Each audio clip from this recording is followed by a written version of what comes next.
Hey there, my name is Katherine Gibson. I'm an independent Scentsy Star Director for Team Faith, Trust, and Purple Pixie Dust. I have been a Scentsy consultant for just over 5 years this past January. I have an amazing group of women that I lead. We're at 155 right now, but growing pretty much every single day. And I am so proud of them and all that they have accomplished in the last year. A year ago, my team was less than 50. So we have over tripled in just the last 12 months. And they are incredible. And that is my motivation that keeps me going every day. Anyway, this past few months has been extra exciting for my business. I've had a lot of my teammates earn their very first incentive trip. So they will be joining me and my family and Scentsy at Disney World this June, or at the Scentsy Family Reunion in Nashville this July. And I can't wait for them to experience traveling with Scentsy and being completely spoiled by Scentsy. I also had the privilege to speak at our regional training events this spring at World Tour in Ottawa, Ontario. And I spoke on the topic of follow-up. Now, we tried really hard to get a recording at the event, but it did not go so well. So I'm trying to recreate the presentation to the best of my ability as a training tool for my team and for anybody else who might be interested. So thanks for watching. As I mentioned, the topic is follow-up. I'm just going to stick my slippers back on here. It's not quite as warm as I thought it would be on April the 4th in Canada. The topic is follow-up, and there's an expression that I thought was very well known, but as I presented to the different groups throughout the day, I realized that it's not a very well-known expression, so I'm going to share it with you. It's the fortune is in the follow-up, and that might make sense, I hope, but what it means basically is that the fortune, or whatever everybody is chasing when they start a business, could be different things to different people, but the fortune is in the follow-up. You don't get a fortune without hard work. It doesn't come immediately unless you win the lottery, and it takes a lot of hard work unless you win the lottery, and that is a completely different topic for discussion. But today we're talking about follow-up and how that can bring us closer to our goal or our fortune. I'd like to share first some statistics. It's tricky to say.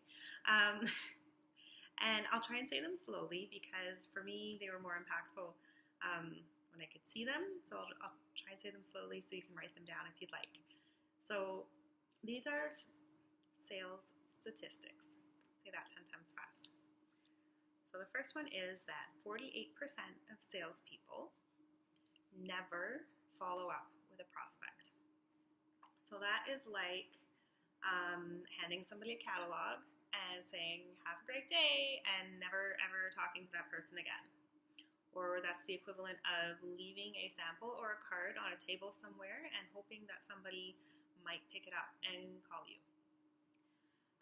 25% of salespeople, by the way, I'm guilty of both of those things, so I'm not pointing any fingers here. So the next one is 25% of salespeople make a second contact and stop.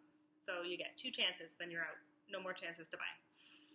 12% of salespeople only make 3 contacts and stop. And only 10% of salespeople make more than 3 contacts.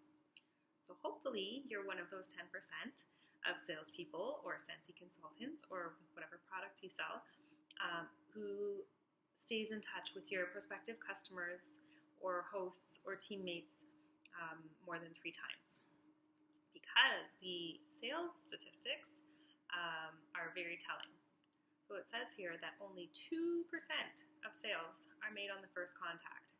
That means if you started your business today and you went on your Facebook friends list and asked the first 100 people on your friends list to buy Scentsy, only 2 would buy right away. 3% of sales are made on the second contact.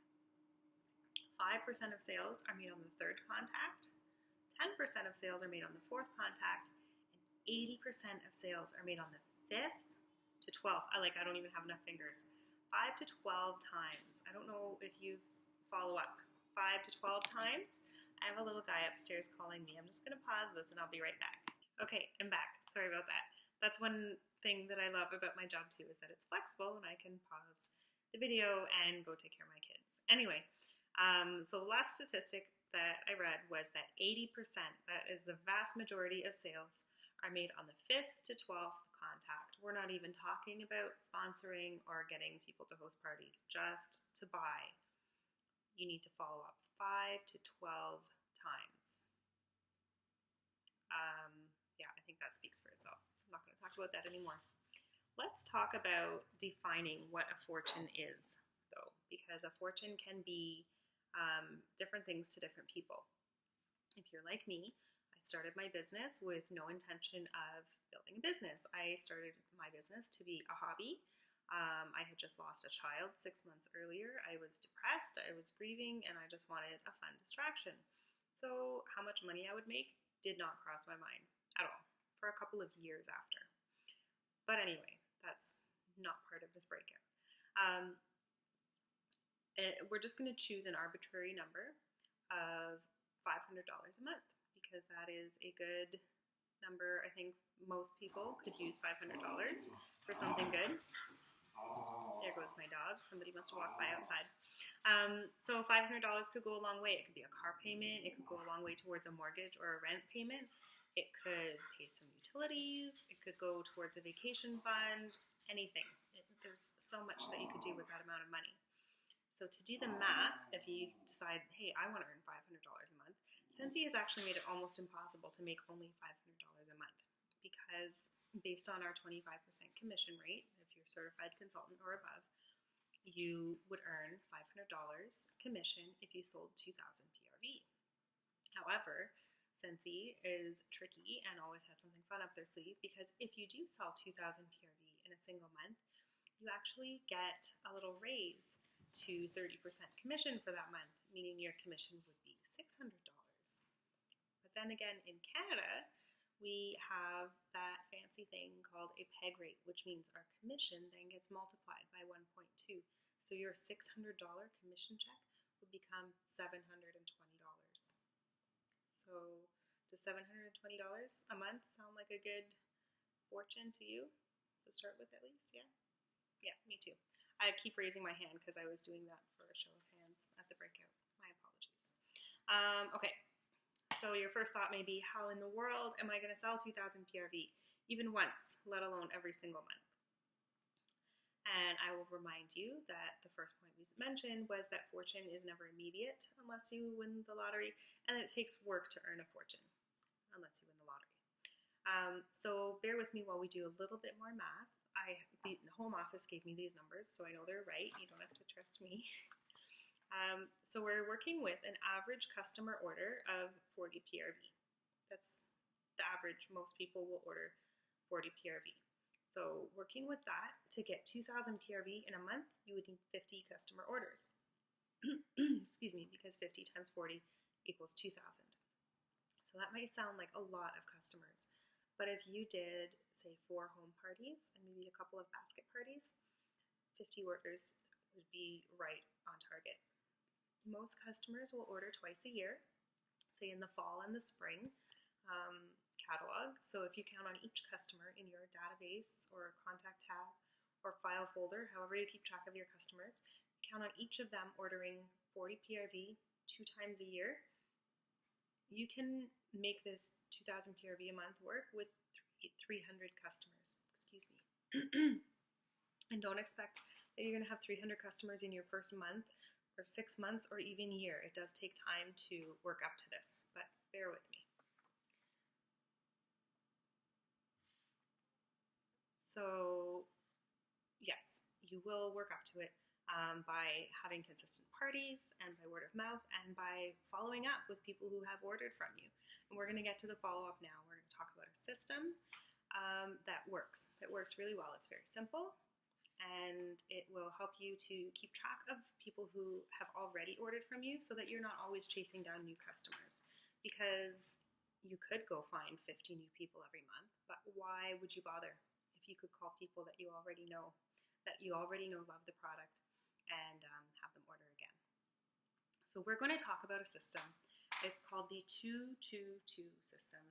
in Ottawa, we were kind of joking that it sounds a little bit like a train. But anyway, the system stands for 2 days after delivery, 2 weeks after delivery, and 2 months after delivery. Each of these contacts has a different purpose. You're not trying to sell something at 2 days, 2 weeks, and 2 months. So let's talk about first the 2-day follow-up. Excuse me.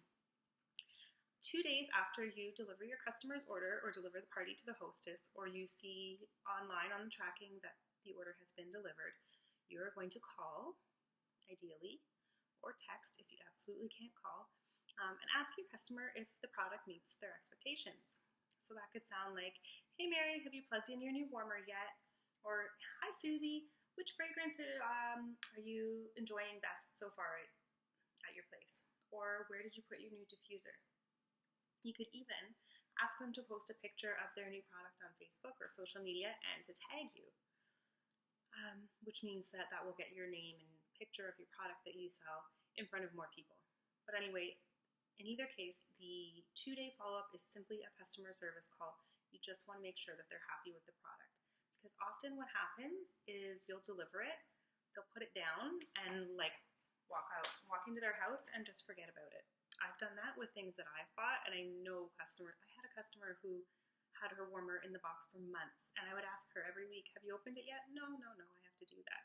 So you're making sure that they've opened it, that it turned on when they plugged it in, and that they're enjoying their scents. We're going to move on to the 2-week follow-up. This one is still not about selling yet. This is about sharing specials and product line extensions. So Scentsy always gives us reasons to contact our customers. Every single month we have a scent of the month and a warmer of the month that are on sale. So there's at least that special every month. And then they're really good about having other more occasional things like Bring Back My Bar, like join specials, like 10% off in transition month, and so on and so forth. New buddies, the limited edition buddies. So there's always something new and exciting to talk about. So your call will still start off with customer service and make sure that they're still happy with their product. It's kind of like reestablishing that rapport that they know who you are, that they love their product. Oh yeah, I really do love that product. It'll remind them. And then you're going to move on and mention something new. It can be, just before that, I want to mention, be open and be flexible with them. If they, at this point, have, a scent bar that they're not thrilled with, be open to swapping that out with something that you have. If you have a few bars on hand at home, be willing to trade it for them if you can. It's not required, but it goes a long way to showing your customers that you're really committed to making them happy. And that's going to strengthen the relationship between you and them as their Scentsy consultant, not just a Scentsy lady. And the stronger that relationship is, the more loyal they will be to you, and the more they'll come back to you and not just shop around for the best deal kind of thing. So after you have called them, said, hey, how's your Scentsy warmer? Are you liking all your scents? Oh no, you didn't like that one? Okay, you can come over and sniff the ones that I have at my house, and you can take one of those instead. So at this point, you're not going to say, hey, are you ready to buy more stuff? Because it's been 2 weeks, guys. You're going to talk about a new product.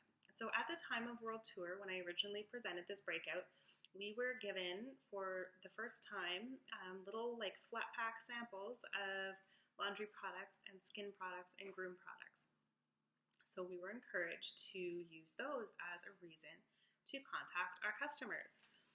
Say, hey Mary, I am just at this Scentsy training and I just got some samples of our amazing laundry care line. I know you love Luna, so I know that you're going to love this product. Do you mind if I stop by tomorrow and bring you a sample?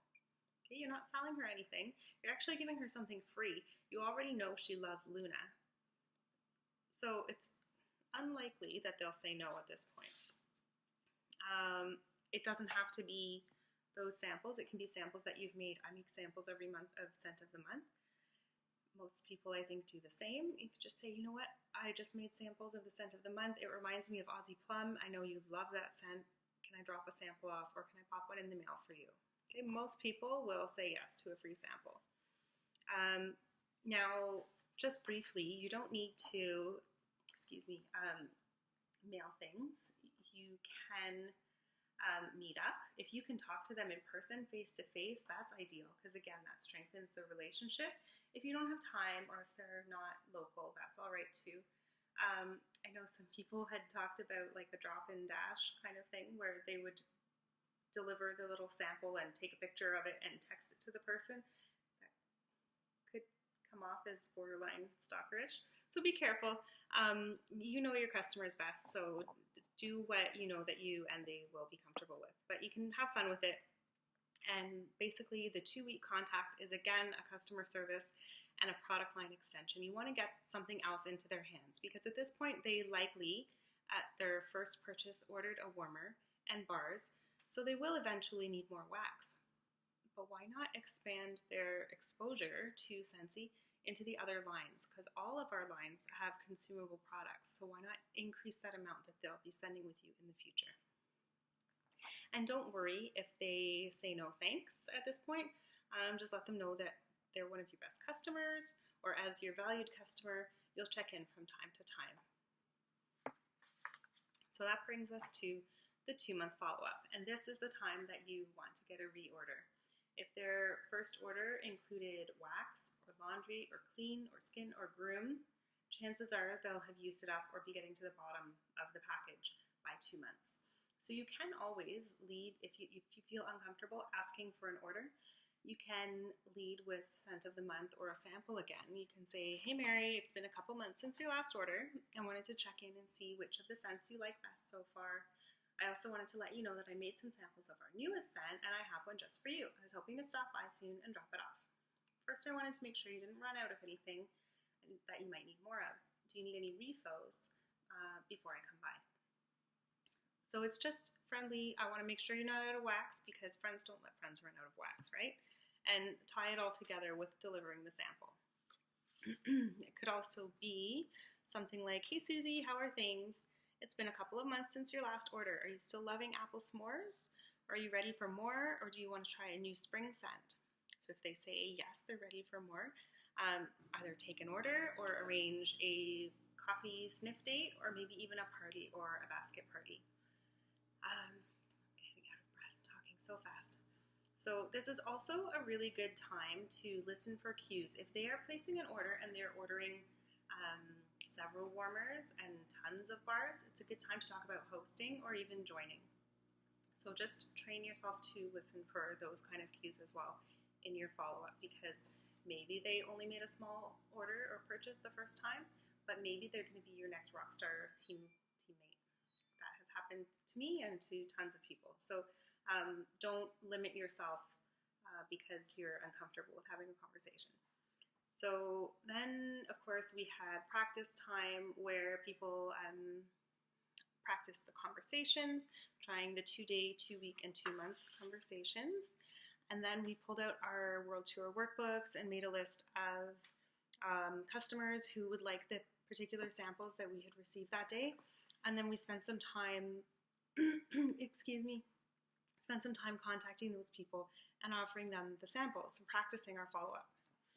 So to wrap up a little bit,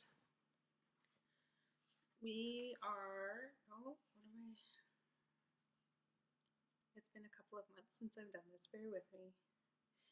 Yeah, so we called those people. Right, and then we talked about choosing a system that works for you. So today we talked about the 2-2-2 system. It could be that something else works well.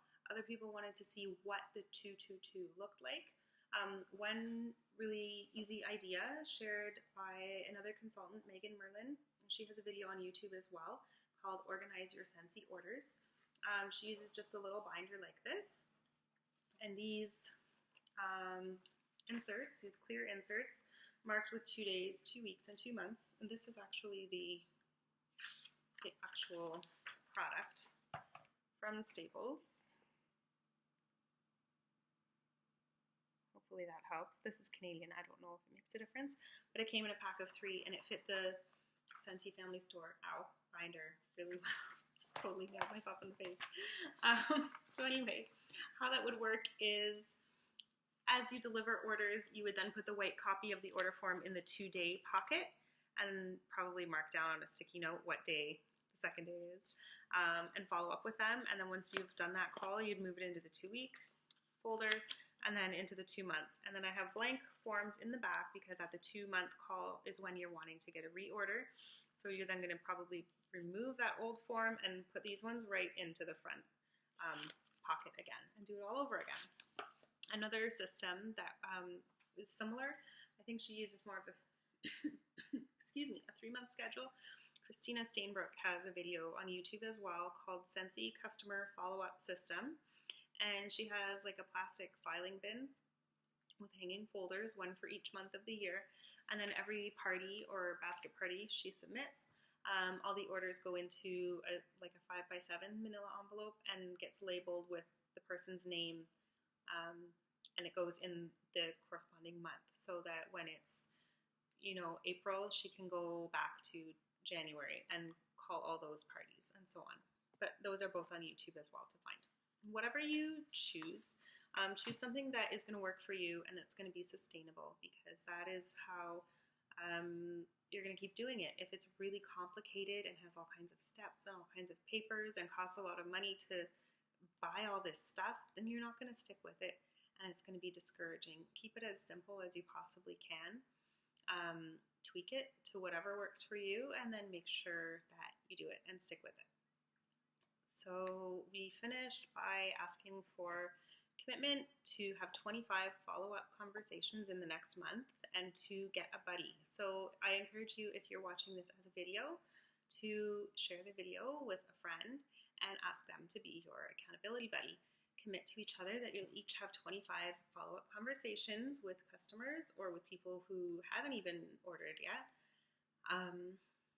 Write down on a piece of paper maybe who those will be, and check in with each other every day or two or every week and see how you're doing in making those follow-up calls. So just to summarize, whatever your fortune is, if it's $500 or $720 in Canada, or even if it's $50, whatever it is that you want to earn consistently, you can earn it. Even if it's $5,000 a month, you can do that with your business. But earning your fortune will take time. It will take work, and it will not happen without consistent follow-up. So I really hope that this was helpful. If you have any questions, please find me on Facebook, and I would be happy to help. Thanks again.